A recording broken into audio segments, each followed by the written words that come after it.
So I did see that you did a write up that I read recently about a study from Professor Gardner from Stanford, where he was comparing Mediterranean and keto.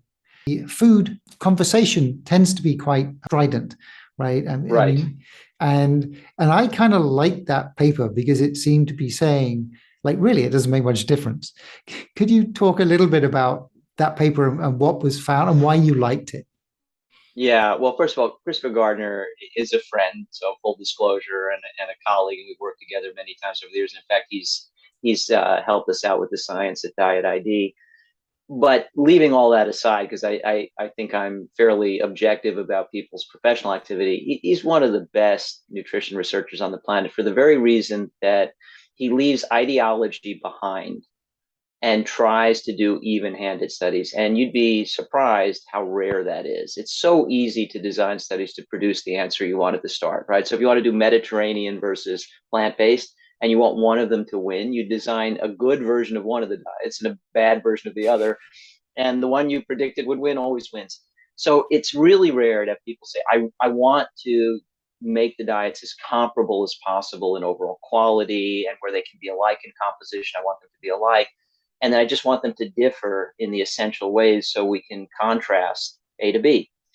And Professor Gardner does that better than anybody else I know on the planet. And he does it consistently. And it's not that he doesn't have his native preferences, it's just that he puts epidemiology and good science ahead of ideology. And so a shout out to him. And he did that again. So he looked at the best version of the keto diet he and his team of dietitians could design, and a comparably good version of the Mediterranean diet. They looked for ways to include some of the same foods in the two diets.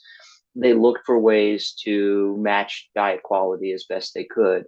And then they created the essential differences, with obviously the keto diet being extremely low in carbohydrate and relatively restricted in protein and very high in fat, so that at least in principle it would induce ketosis. And they did measure that, although some of the data were missing from the report. And basically, what they found is that these two diets, made up of real foods and relatively comparable in terms of key elements of quality, produced very, very comparable health effects with regard to weight loss, body composition, biomarkers of inflammation, and cardiometabolic health.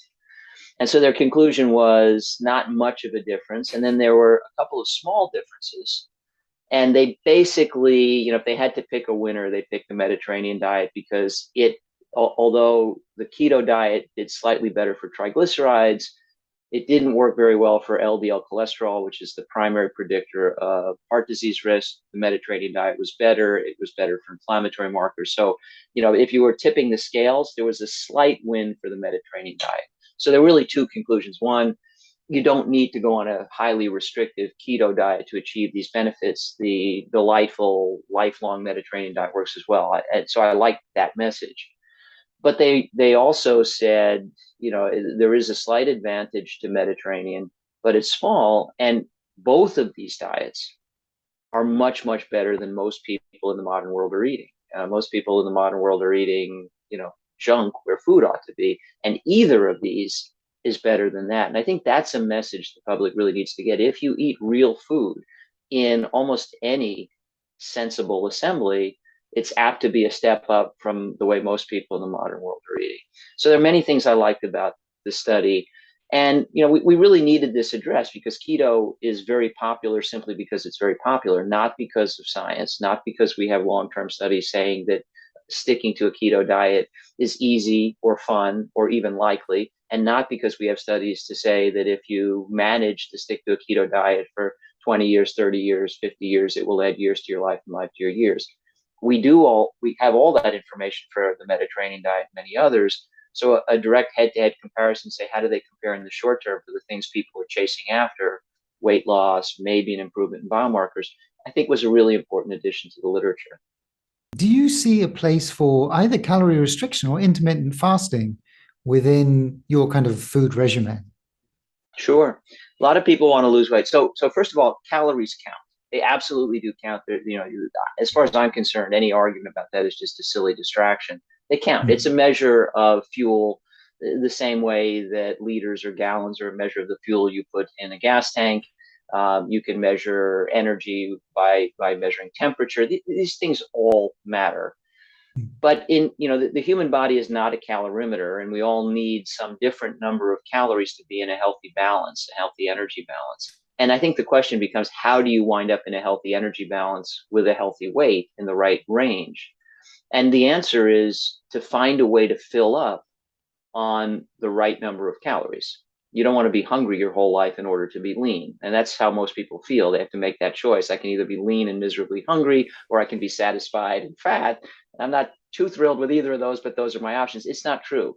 Remember what I said about eat food, not too much, mostly plants. The not too much takes care of itself, because among the many virtues of wholesome foods, minimally processed, is they fill us up on many fewer calories than the ultra processed foods that populate modern diets. So if you move closer to natural foods, you fill up on fewer calories for many reasons, and I'll spare you the details, but it really works. So calories count, but I think the best way to manage the quantity of calories is to optimize the quality of your overall diet, the quality of foods. Given that, there are various ways that you can discipline your intake of total calories. I think number one should be focus on the quality of your diet. I think that works best. And by the way, that's the tactic I've relied on my whole life. I've never counted calories. I've never worried about quantity.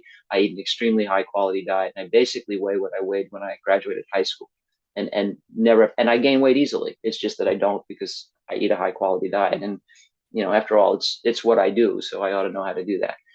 But if you are looking to impose some additional discipline, everything is a tactic. So you can limit the hours per day that you eat, because that's a form of discipline.